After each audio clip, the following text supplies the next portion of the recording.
Hello friends, welcome to the class. आज एक बहुत ही इंपॉर्टेंट टॉपिक हम डिस्कस कर रहे हैं एग्जाम के पर्सपेक्टिव में। वर्ल्ड इकोनॉमिक फोरम की तरफ से एक रिपोर्ट यहाँ पे आई है, ग्लोबल जेंडर गैप रिपोर्ट। और इसी रिपोर्ट के आधार पे जो ग्लोबल जेंडर गैप इंडेक्स है वो निकाला जाता है। उसमें इंडिया की रैंकिंग के अंदर सुधार देखने को मिला है। इंडिया ने 8 अपनी जो रैंकिंग है उसको इम्प्रूव किया है। लास्ट ईयर हमारी 135 के अराउंड थी और इस साल हमने 127 127th रैंक जो है हासिल की है। पूरा जो टॉपिक है काफ़ी इंपॉर्टेंट है। Women related issues, gender equality आप देखोगे सस्टेनेबल डेवलपमेंट गोल से रिलेटेड है, आपके जीएस पेपर 1 में सोसाइटी से रिलेटेड है, पेपर 2 में वल्नरेबल सेक्शन और उस कॉन्टेक्स्ट में भी आएगा, एसए में भी इंपॉर्टेंट है इथिक्स। तो ये एक ऐसा यहाँ पे कंटेंट का आप समझिए कि बहुत सारा यहाँ पे फॉर्डर पॉइंट्स, कंटेंट, फैक्ट्स यहाँ पे मिलने वाले हैं जो एग्जाम के पर्सपेक्टिव से, चाहे एसए हो, जीएस पेपर हो, हर में हेल्प करेंगे। शुरू करेंगे। देखिए, वर्ल्ड इकोनॉमिक फोरम जो कि स्विट्जरलैंड के अंदर इसका हेडक्वार्टर है, ये एक तरह का इंटरनेशनल नॉन गवर्नमेंट ऑर्गेनाइजेशन है। ऐसा कह लीजिए कि एक तरह का प्लेटफॉर्म है जो क्या करता है, जितने भी जो बिजनेस कम्युनिटी है, एक तरह से जो बड़ी कंपनियां हैं उनको, और या फिर हम कहें प्राइवेट सेक्टर को, जो सरकारें हैं, गवर्नमेंट सेक्टर, उनके साथ कॉपरेशन को बढ़ावा देता है। एक प्लेटफॉर्म प्रोवाइड करता है जहाँ पे जो पूरे विश्व के अंदर जो ऐसे मुद्दे हैं जिन पे चर्चा होनी चाहिए, पॉलिसी रिलेटेड डिसीजंस के लिए आपस में कॉपरेशन बढ़ना चाहिए, तो उसके लिए एक बहुत ही अच्छा प्लेटफॉर्म वर्ल्ड इकोनॉमिक फोरम जो है प्रोवाइड करता है। ये आपका 71 के अंदर एस्टेब्लिश हुआ, फाउंड किया क्लाउस स्वाब ने, और स्विट्जरलैंड में इसका हेडक्वार्टर इस तरीके से बेस्ड है। फाइन। तो पब्लिक प्राइवेट पार्टनरशिप को बढ़ावा देना, जो ग्लोबल लेवल पे पॉलिसी मैटर है उसके अंदर कॉपरेशन इंश्योर करना, जरूरी नहीं है इकोनॉमिक्स से रिलेटेड जो इश्यूज़ हैं, इंडस्ट्री रिलेटेड इश्यूज़ हैं, वहीं तक इसका डिस्कशन सीमित होगा। कोविड-19 पेंडेमिक के समय पे हमने देखा, ठीक है, उससे रिलेटेड इश्यूज़ को डील कर रहा है। तो ये है। इसी की तरफ से काफ़ी सारी रिपोर्ट्स रिलीज की जाती हैं, तो उसी में से एक है ग्लोबल जेंडर गैप रिपोर्ट, और जो इसके दूसरे हैं जैसे ग्लोबल रिस्क रिपोर्ट है ना, कॉम्पिटिटिवनेस रिपोर्ट की हम बात करें तो वो लास्ट में मैं ऐड कर दूंगा, और कौन सी इंपॉर्टेंट रिपोर्ट्स हैं जो वर्ल्ड इकोनॉमिक फोरम रिलीज कर रहा है। तो ग्लोबल जेंडर गैप रिपोर्ट की यहाँ पे चर्चा करते हैं। 2023 की ये रिपोर्ट यहाँ पे आई है। यहाँ पे ये पता लगा रहा है कि किस तरीके से जो जेंडर पैरिटी है ना, जो मेल और फीमेल के बीच में जो डिफरेंट एस्पेक्ट हैं, पॉलिटिकल है, इकोनॉमिक है, एजुकेशनल है, हेल्थ केयर के एस्पेक्ट हैं, तो इन 4 मेजर डायमेंशंस के अंदर ये क्या कर रहा है, ये देख रहा है कि कितना हम जो है ये जो जेंडर इक्वालिटी है या ये जो जेंडर गैप है इसको कम कर पाएँ और जेंडर इक्वालिटी की तरफ आगे बढ़ पाएँ। तो ये 4 मेजर डायमेंशन हैं जिसमें क्या आएगा, आपका इकोनॉमिक डायमेंशन है, सेकंड पॉलिटिकल है, एजुकेशनल और हेल्थ केयर। इन 4 डायमेंशन के आधार पे यहाँ पे स्कोर निकाला जाएगा। स्कोर में आप देखोगे जितना 1 के क्लोज है वो जेंडर पैरिटी की तरफ जा रहा है, और जितना 0 के पास आ रहा है वो इम्पैरिटी की तरफ जा रहा है। अगर हम बात करें इंडिया की, और ये चारों आपके डायमेंशन है, इनको याद रखना है, 1 2 3 4। तो जैसे अगर हम बात करें पॉलिटिकल एम्पावरमेंट, उसमें भी काफ़ी सारे इंडिकेटर्स को ये लेगा मेजर। अगर हम बात करें कि वुमेन का परसेंटेज कितना है पार्लियामेंट में, जैसे इंडिया के अंदर पार्लियामेंट में वुमेन का परसेंटेज लगभग 15% है, तो मैन के कंपैरिजन में कम है ना, तो यहाँ पे जेंडर गैप बना हुआ है, इसको आप कैसे कम करोगे ये।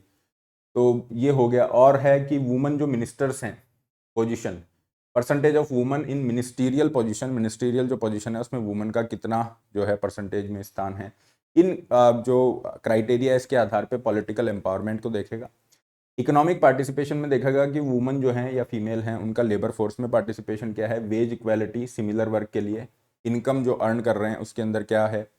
एजुकेशनल अटेनमेंट में देखेगा literacy rate, enrolment rate primary secondary tertiary education में। तो यहाँ तो इंडिया ने बहुत ही अच्छा किया है, ठीक है। हमारा जो सबसे कंसर्न वाला इशू है उसको अभी हम देखेंगे। ये इंडिया का जो स्कोर है आपको यहाँ पे दिख रहा है, इसी में इसकी चर्चा करेंगे। हेल्थ सर्वाइवल में सेक्स रेशियो एट बर्थ, इसकी चर्चा हो रही है।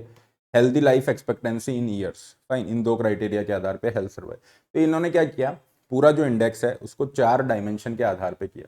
पहला हो गया इकोनॉमिक, फिर है एजुकेशनल, हेल्थ वाला और पॉलिटिकल, और इनमें भी ये सब इंडेक्स के रूप में इनको लेगा, जिसको हम आगे जब इंडिया का डिस्कस करेंगे एक एक करके वो लेंगे।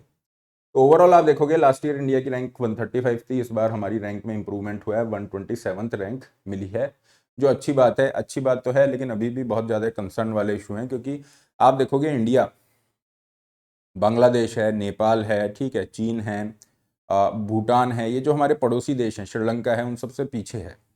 पीछे ही नहीं, काफ़ी पीछे हम हैं। जैसे अगर आप बांग्लादेश के साथ कंपैरिजन देखेंगे, आगे हम कंपैरिजन भी करेंगे कि क्यों इंडिया पीछे है बांग्लादेश से, नेपाल से, इन कंट्रीज से हमारी रैंक इतनी पीछे क्यों आ रही है, कैसे हम इम्प्रूव कर सकते हैं। तो चलिए इसी को डिटेल में डिस्कस करते हैं। ये जो ग्लोबल जेंडर गैप इंडेक्स है, इंडिया ने इम्प्रूवमेंट तो किया है, लेकिन अभी भी बहुत सारा काम बाकी है जहाँ पे इस जेंडर गैप इंडेक्स को में हमें अपनी रैंक इंप्रूव करनी है, या जो जेंडर गैप है इसको कम करने का प्रयास करना होगा। आगे बढ़ते हैं। मेरा नाम है राहुल भारद्वाज, और ये करंट अफेयर रिलेटेड जो इश्यूज़ हैं उसके लिए आप मुझे फॉलो कर सकते हैं इस टेलीग्राम चैनल पे, जहाँ पे आपके डेली न्यूज़ एनालिसिस या करंट अफेयर रिलेटेड अपडेट्स आपको मिलते हैं। प्लस प्लेटफॉर्म पे फ्री क्लासेस होती हैं, उसके लिए नीचे दिए गए इस लिंक पे आप मुझे फॉलो कर सकते हो। इंपॉर्टेंट एक अनाउंसमेंट है कि जिन बच्चों को लग रहा है कि हाँ सर हमारा सिलेबस तो पूरा हो गया, बट स्टिल वी फाइंड कि हमें कुछ गाइडेंस चाहिए कि क्या कहाँ पे हम गलती कर रहे हैं, ये हमें पता लग जाए, आंसर लिख रहे हैं उसका एवेल्युएशन हो जाए, ठीक है, कुछ स्टडी मटेरियल इस तरह का चाहिए, टाइम मैनेजमेंट हम अच्छे से कर सकें, तो ये आपको यूपीएससी मार्गदर्शक नाम से mentorship program, 2 mentorship program offer किए जा रहे हैं। कैसे अटेंड कर सकते हो, ज्वाइन कर सकते हो, ये क्यूआर कोड स्कैन कर लेना, इसमें जो डिस्काउंट है उसके लिए ये कोड आरबी लाइव आप लगा सकते हो। चलिए आगे बढ़ते हैं। और ग्लोबल लेवल पे अगर हम देखें कौन टॉप कर रहा है, तो पिछले लगभग 14 साल से आइसलैंड जो है यही टॉप कर रहा है। इसने अपनी पोजीशन बना रखी है और लगातार ये आपका टॉप कर रहा है।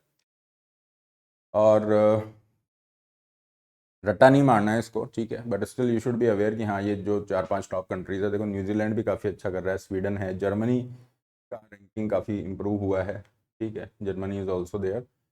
तो ये सारे कंट्रीज़ हैं जो टॉप 10 में आ रहे हैं।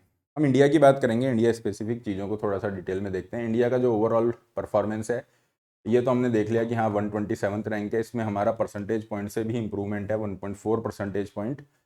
और इसमें जो पैरिटी लेवल आ रहा है कि इंडिया ने कितना जेंडर गैप क्लोज किया है, तो लगभग हमने 64% के आसपास जो जेंडर गैप है इसको क्लोज करा है। ओवरऑल स्कोर है चारों डायमेंशन पे, ठीक है, कितना क्लोज कर दिया, 64% हमने ये क्लोज कर दिया। लेकिन इसमें जो चारों इंडिकेटर है, क्या क्या उसके अंदर इंडिया का परफॉर्मेंस इक्वल है या उसके अंदर थोड़ा डिफरेंस देखने को मिल रहा है। आप देखोगे एक एक इंडिकेटर की बात करें, जैसे इकोनॉमिक पार्टिसिपेशन अपॉर्चुनिटी, यहाँ पे इंडिया का परफॉर्मेंस बहुत ही डिसमल है, मतलब बहुत पुअर परफॉर्मेंस है। यहाँ पे इंडिया ने जो जेंडर ये जो गैप है क्लोज किया है, वो केवल 36% के अराउंड ही क्लोज किया है। तो यहाँ पे अभी बहुत लंबी यात्रा बाकी है। और इंडिया का अगर रैंक देखोगे 142 है। तो ये जो रैंकिंग आ रही है ना, एक तो ओवरऑल रैंक है कि हाँ सर ओवरऑल रैंक 127 आ रही है, कितने में से आ रही है, 146 कंट्रीज में से आ रही है। अब इंडिविजुअल ये जो 4 इंडिकेटर हमने शुरू में डिस्कस किए थे, 1 2 3 4, education, health, political, economic empowerment, इन चारों में भी इंडिविजुअल ये रैंक दे रहे हैं। जैसे इकोनॉमिक पार्टिसिपेशन, यहाँ पे इंडिया की रैंक 142 है, मतलब हम तो बहुत ही बहुत पीछे हैं। और यही एक रीज़न है कि इंडिया की जो रैंक है ना, ओवरऑल रैंक 127 पे इतना पीछे आ रहे हैं, उसका रीज़न एक बहुत बड़ा यहाँ पे भी है। क्योंकि आप देखोगे पॉलिटिकल वाला है वहाँ पे बहुत अच्छा कर रहे हैं, एजुकेशन में भी इंप्रूव किया है, लेकिन इकोनॉमिक पार्टिसिपेशन में बहुत बुरी स्थिति हमारी अभी भी है। फाइन। और यहाँ पे अगर आप देखोगे इसके कुछ इंडिकेटर्स हैं जिस आधार पे ये देखा जा रहा है, लेबर फोर्स में पार्टिसिपेशन क्या है, फीमेल का लेबर फोर्स में पार्टिसिपेशन क्या है। इंडिया का लगभग 20-25% के आसपास घूमता रहा है। और अभी ये जैसा इस इंडेक्स में बता रहे हैं कि हाँ ये जो गैप है फीमेल और मेल जो लेबर फोर्स पार्टिसिपेशन है उसमें 48% तक का डिफरेंस है। ये बहुत बड़ा डिफरेंस है। तो एजुकेशनल जो क्वालिफिकेशन है उस मामले में तो वुमन काफ़ी आगे बढ़ी हैं, लेकिन फीमेल जो उनका पार्टिसिपेशन होना चाहिए इकोनॉमिक एक्टिविटीज़ में वो नहीं बन पा रहा है। क्या इश्यूज़ हैं उनको आइडेंटिफाई करें। हो सकता है सिक्योरिटी रिलेटेड एस्पेक्ट हो सकता है कि एक कंडक्टिव एनवायरनमेंट उस तरीके का नहीं मिल पा रहा हो, ठीक है, या फिर सोसाइटी रिलेटेड फैक्टर्स हो सकते हैं। तो उनको आइडेंटिफाई करके लेबर फोर्स पार्टिसिपेशन फीमेल का इंक्रीज करना ये इंडिया की प्रायोरिटी होनी चाहिए। Wage equality for similar work, यहाँ पे भी इंडिया का काफ़ी पीछे है। एस्टिमेटेड अर्न इनकम है, ओके, इसमें भी इंडिया बहुत बहुत पीछे है in comparison to male. Female का जो इनकम अर्न हो रहा है उसके कंपैरिजन में ये गैप बहुत ज़्यादा है। सीनियर ऑफिशियल्स मैनेजर्स हैं उसके कॉन्टेक्स्ट में भी कम है। प्रोफेशनल टेक्निकल वर्कर्स के अंदर भी जो मेल हैं और फीमेल है उनका गैप बहुत ज़्यादा है। तो ये ओवरऑल क्राइटेरिया है, 4-5 इनको मिला के इकोनॉमिक पार्टिसिपेशन इन्होंने मेंशन किया हुआ है, ठीक है। और देखो इकोनॉमिक पार्टिसिपेशन में थोड़ा सा और हम एक्सप्लोर करें तो इंडिया का क्या आ रहा है 36.7, मतलब इंडिया किन केवल और केवल कौन से देशों से आगे, अफगानिस्तान, अल्जीरिया, ईरान और पाकिस्तान, दैट्स ऑल। इन 4 देशों से हम आगे हैं। बाकी पूरे विश्व में जितने जो भी इन कंट्रीज़ को इसने लिया होगा 146 नेशंस, उन सब से हम पीछे हैं इकोनॉमिक पार्टिसिपेशन में, कि फीमेल जो हैं उनका इकोनॉमिक पार्टिसिपेशन बहुत कम है। Okay, Pakistan, Iran, Algeria, Afghanistan जैसे कंट्रीज से ही हम आगे हैं और सब जगह हमारा पीछे। तो कहीं ना कहीं जो सोसाइटी का स्ट्रक्चर है, ठीक है, उसके अंदर भी कहीं ना कहीं इसका आंसर छिपा है। क्योंकि आप देखोगे एजुकेशनल पर्सपेक्टिव में तो फीमेल का पार्टिसिपेशन इंप्रूव हो रहा है, लेकिन अभी वो रियलाइज़ नहीं, उसके अंदर नहीं हो पा रहा है कि इकोनॉमिक जो पार्टिसिपेशन है, जो प्रोफाइलिंग है, वहाँ पे उनका पार्टिसिपेशन बढ़े। कह रहे हैं कि जो सीनियर पोजीशन है, देखो इंडिया का अगर हम देखें अपटिक हुआ है, इंडिया के किस में इंप्रूव किया है, वेजेस एंड इनकम में तो थोड़ा सा इंप्रूवमेंट है, लेकिन ड्रॉप किस में देखने को मिला है, जो वुमन है वो सीनियर पोजीशन पे कितने जा रहे हैं। तो इंडिया में ही नहीं, ग्लोबल लेवल पे अगर आप देखोगे कि वुमन का जो एक तो एंट्री लेवल पे जो पार्टिसिपेशन है किसी भी संस्था में, फिर उसके अंदर जो टॉप लेवल है, हायरार्की है, senior position, manager, okay, CEO level पे, जैसे ये हो गया सी लेवल पे, वाइस प्रेसिडेंट, डायरेक्टर, मैनेजर, इस लेवल पे जो पार्टिसिपेशन है वुमन का मेल के कंपैरिजन है वो बहुत कम है। ग्लोबल लेवल पे हर जगह पे ही कम आ रहा है। स्पेशली इसको स्टेम नॉन स्टेम में डिवाइड कर दिया। स्टेम क्या है, टेक्निकल एस्पेक्ट है, जो टेक्नोलॉजिकल जो फील्ड है, इंजीनियरिंग वाला फील्ड है, उसके कॉन्टेक्स्ट में कह रहे हैं। स्टेम से रिलेटेड जो ऑक्यूपेशन है, science, technology, engineering, mathematics related जो प्रोफेशन है, उसके अंदर ऑक्यूपेशन है, उसके अंदर वुमन का एंट्री लेवल पे आप देखोगे 30% के आसपास है, टॉप लेवल पे 12% ही है। ठीक है, एंट्री लेवल पे नॉन स्टेम में 55 है, 55 है, और फिर आगे जाके 27। तो सीनियरिटी लेवल पे ये कम देखने को मिल रहा है। वही चीज़ इंडिया वाले केस में भी है। Overall under representation of the woman in the labour force, मतलब ये जो क्राइटेरिया था ना, ये फर्स्ट वाला, लेबर फोर्स में जो अंडर रिप्रेजेंटेशन है, यहाँ पे हमें काम करना ही होगा। इससे क्या होगा, ओवरऑल हमारी जीडीपी भी बढ़ेगी। और जो हम बात कर रहे हैं ना, क्यों क्यों इंडिया की रैंक पीछे आई है बांग्लादेश के कंपैरिजन में, नेपाल के कंपैरिजन, तो बांग्लादेश का जो लेबर फोर्स पार्टिसिपेशन रेट है, किसका, फीमेल का, female labour force participation rate है, वो लगभग 36% है। इंडिया का कभी 24 पे आ जाता है, कभी थोड़ा बढ़ जाता है, अभी शायद समवेयर अराउंड 25% है, लेकिन बांग्लादेश जैसे कंट्री से भी बहुत कम है। तो वो हमें इम्प्रूव करना ही पड़ेगा। आगे हम आ जाते हैं, फाइन, ये इकोनॉमिक पार्टिसिपेशन की बात की। सेकंड नंबर पे आएंगे हम, this is about the health and survival. अब हेल्थ सर्वाइवल वाली जो डायमेंशन है, 4 डायमेंशन में से एक है।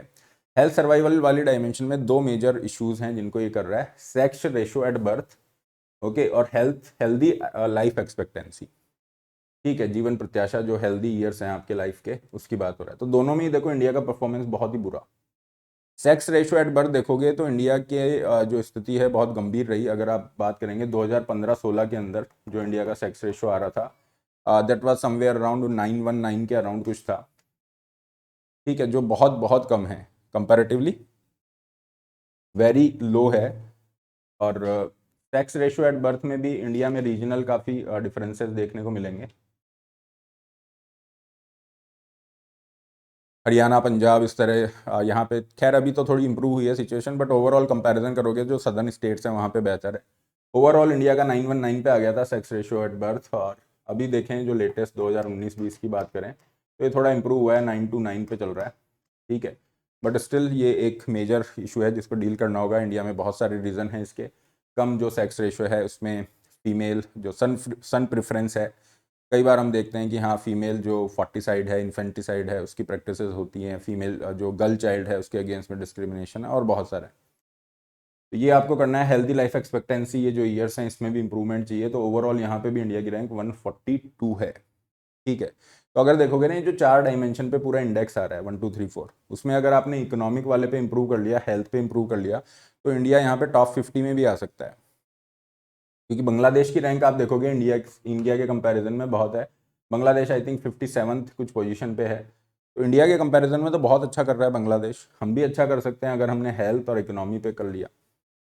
ठीक है, तो यहाँ पे क्या है, आपको ये तो पता चल ही रहा है कि कौन कौन सी डायमेंशन है, क्या है, इस पे क्वेश्चन आता है, वो तो करना ही है।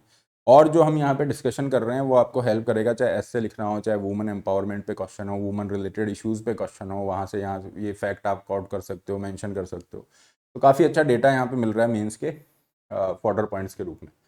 पॉलिटिकल एम्पावरमेंट में देखोगे 3 मेजर क्राइटेरिया हैं जिसके बेसिस पे देख रहे हैं। वुमेन का पार्लियामेंट में कितना परसेंटेज पार्टिसिपेशन है, 15% के आसपास इंडिया में है। ठीक है, और ये सबसे ज़्यादा है अभी तक की जितनी भी जो हम बात करते हैं पार्लियामेंट वगैरह उस कॉन्टेक्स्ट में। बात हो रही है कि वुमेन को 33% रिजर्वेशन दे दिया जाए। ठीक है, कुछ टेक्निकल इश्यूज उसमें फंस रहे हैं कि हाँ राज्यसभा में कैसे देंगे ओबीसी रिजर्वेशन वगैरह, लेकिन अगर इस पर हम दे देते हैं और आने वाले टाइम में डेफिनेटली हो सकता है कि 33% रिजर्व कर दी जाए, जो पार्लियामेंट है उसके अंदर सीटें एटलीस्ट लोकसभा में तो हो सकती है। तो उससे क्या होगा, वुमेन का पार्लियामेंट में रिप्रेजेंटेशन बढ़ेगा और यहाँ पे इंडिया की रैंक भी इंप्रूव होगी। ओवरऑल अभी हम यहाँ पे कंपैरेटिवली अच्छा कर रहे हैं, 59th प्लेस पे हम हैं। वुमेन इन मिनिस्ट्रियल पोजीशन, इतने जो मिनिस्ट्रियल पोजीशन पे वुमेन है, ईयर्स विद फीमेल और male head of the state, ये भी एक क्राइटेरिया है पॉलिटिकल एम्पावरमेंट में। तो यहाँ पे हम 10th पोजीशन पे है, बांग्लादेश यहाँ पे फर्स्ट पोजीशन पे है। ये भी एक रीज़न है बांग्लादेश इंडिया से आगे, क्योंकि बांग्लादेश वो कंट्री है, बांग्लादेश के अलावा एक और देश ही ऐसा है ना इस पूरी रिपोर्ट में, जहाँ पे क्या है, जो फीमेल जिन्होंने रूल किया है इतने सालों के लिए, जो फीमेल लीडर्स हैं उन्होंने ज़्यादा रूल किया है इन कंपैरिजन। जैसा आप यहाँ पे देखोगे कि ये जो है ईयर्स विद फीमेल और male head to the state, ठीक है, लास्ट 50 ईयर्स की यहाँ पे ये चर्चा कर रहे हैं। तो दिस इज द थिंग, ये तो इंडिया के कॉन्टेक्स्ट में इन्होंने लिखा है। इंडिया में जो है ये माइनस में आ रहा है, बांग्लादेश और एक और कंट्री है जिसमें प्लस में आएगा, फाइन। क्योंकि देखो रिपोर्ट ये लगभग आपका 380 पेज की रिपोर्ट है, लंबी चौड़ी, लेकिन इसमें कुछ हम काम का निकालते हैं तो ये फाइंडिंग्स हमें मिलेंगी। पूरा आपको गो थ्रू नहीं होना है, वो 300 पन्ने नहीं पढ़ने, वो काम आपकी तरफ से हमने किया है, ठीक है। जो भी उस कंटेंट आपका काम का है उस रिपोर्ट में से, वो सारा हम यहाँ पे कवर करते हैं। तो दिस इज़ द थिंग, ठीक है। पॉलिटिकल एम्पावरमेंट में अच्छा है, अगर 33% ये रिजर्वेशन हो जाता है इस तरीके से तो और बहुत अच्छी बात हो जाएगी, ठीक है। यहाँ पे हम sex ratio at birth improve कर रहे हैं, बहुत सारी योजनाएं चल रही हैं, उनका जिक्र कर सकते हो। मेन जो प्रॉब्लम फंस रही है, ये लेबर फोर्स पार्टिसिपेशन कैसे बढ़ाओगे, क्या सॉल्यूशन हो सकता है, क्या गिग इकोनॉमी के माध्यम से बढ़ा सकते हैं, तो कॉन्ट्रेक्चुअल नेचर के जो भी वर्क फोर्स आ रहे हैं, वर्क फ्रॉम होम की अपॉर्चुनिटीज़ आ रही हैं, क्या उसके माध्यम से हम बढ़ा सकते हैं। खैर, एजुकेशनल अटेनमेंट में देखोगे अच्छा कर रहा है इंडिया, 26 रैंक पे है, ठीक है। तो आप देखोगे दो दो ओवरऑल 4 जो मेजर इंडिकेटर्स हैं उसमें 2 में तो एकदम पीछे हैं हम। इकोनॉमिक वाले में 142nd रैंक है और हेल्थ वाले में 142nd रैंक है, और 2 के अंदर हम क्या आ रहे हैं, 50वीं रैंक के आसपास आ रहे हैं। तो अगर इन 2 पे हमने इंप्रूवमेंट किया तो बहुत अच्छे से छलांग लगा सकते हैं। लेकिन ये इकोनॉमिक पार्टिसिपेशन वाला थोड़ा एक देखना पड़ेगा इसको। एजुकेशन में हमने अच्छा किया है, enrolment primary secondary tertiary education पे आप देखोगे तो यहाँ पे देखो एनरोलमेंट जो हो रहा है गर्ल चाइल्ड और मेल चाइल्ड का, तो प्राइमरी और टर्शरी एजुकेशन पे तो पैरिटी है, मतलब दोनों का ऑलमोस्ट इक्वल है। आई थिंक टर्शरी में तो ज़्यादा होना चाहिए गर्ल चाइल्ड का। हाँ देखो गर्ल चाइल्ड का ज़्यादा है टर्शरी के अंदर इनरोलमेंट, मतलब गर्ल्स जो हैं वो ज़्यादा एडमिशन है टर्शरी एजुकेशन, मतलब हायर एजुकेशन जो है उसके कॉन्टेक्स्ट में। थोड़ा सा सेकेंडरी एजुकेशन पे इंप्रूव कर सकते हैं तो ओवरऑल और रैंक इंप्रूव हो जाएगी, बाकी हम यहाँ पे अच्छा कर रहे हैं, फाइन। तो ठीक है, ये आपको ध्यान रखना है। पॉलिटिकल एस्पेक्ट में अगर हम देखें तो ये सब हम डिस्कस कर ही चुके हैं। देखो पॉलिटिकल में इंडिया ने एक और आवाज़ उठाई थी कि इंडिया कह रहा है कि आप ठीक है पॉलिटिकल एम्पावरमेंट की बात कर रहे हो, ये वाला जो इंडिकेटर, तो यहाँ पे पार्लियामेंट तक ही क्यों रुकते हो, लोकल जो गवर्नेंस है उसकी भी तो बात करो। क्योंकि लोकल गवर्नेंस की अगर हम बात करें तो भारत में जो महिलाओं का रिप्रेजेंटेशन है 44% है, क्योंकि वहाँ पे उनको रिजर्वेशन दिया हुआ है। पंचायत और वहाँ पे देखेंगे तो वो बहुत अच्छा रिप्रेजेंटेशन जा रहा है, और इंडिया का 44% है, इसको भी इस रिपोर्ट के अंदर जिक्र किया गया है इसका भी। Fine, this is again one of the very good factor. Economic की बात कर चुके हैं, हेल्थ सर्वाइवल में यही है कि हाँ हम थोड़ा अच्छा यहाँ पे करें, ठीक है। सेक्स रेशियो एट बर्थ में स्लाइट इंप्रूवमेंट है but still we are far behind. तो जो गर्ल चाइल्ड के अगेंस्ट में, वुमन के अगेंस्ट में जो डिस्क्रिमिनेशन है वो कम होगा, सोसाइटी में थोड़ा माइंडसेट बदलेगा, जो पेट्रियार्कल माइंडसेट है, तो ये चीज़ें भी इंप्रूव यहाँ पे होंगी। तो ये तो हुई इंडिया स्पेसिफिक बात। अब हम ग्लोबल लेवल पे कुछ देख लें, क्योंकि जिस तरह का आपका प्रीलिम्स का पेपर आ रहा है ना, उस कॉन्टेक्स्ट में इंपॉर्टेंट हो जाता है इनको थोड़ा अच्छे से डिस्कस करना। तो आप देखो ग्लोबल पर्सपेक्टिव में आप देखोगे ये सारे जो पॉइंट्स हैं हमने जो है यू हैव दैट, चाहे ये हो, ये जो रिपोर्ट है उसी से उठाए हैं। और इसीलिए वैसे ये टॉपिक आज आपके हिंदू में भी मेंशन था ये न्यूज़, लेकिन वो इतनी डिटेलिंग नहीं थी, हिंदू न्यूज़पेपर में जो ये न्यूज़ थी उसमें इतनी डिटेलिंग नहीं थी, और ये ग्राफ्स और ये सब हमें नहीं मिल रहे थे। तो वो फिर हमने डायरेक्ट रिपोर्ट से ही ये इनपुट्स लिए हैं, और मुझे लगा ये एक ऐसा टॉपिक है जहाँ पे आपको ये कंटेंट मिलना चाहिए, तो इसलिए सेपरेट वीडियो हमने क्रिएट किया है। तो ग्लोबल लेवल पे कंपैरिजन कर रहे हैं तो सबसे ज़्यादा जेंडर गैप कहाँ पे है, मीना रीजन के अंदर है, middle east and north America, sorry north Africa. ये जो मिडिल ईस्ट नॉर्थ अफ्रीका वाला रीजन है, सबसे ज़्यादा जेंडर गैप यहाँ पे है। सेकंड नंबर पे साउथ एशिया आ जाता है, साउथ एशिया में इंडिया आ जाएगा, बांग्लादेश, पाकिस्तान, अफगानिस्तान, ये सारे कंट्री आएंगे।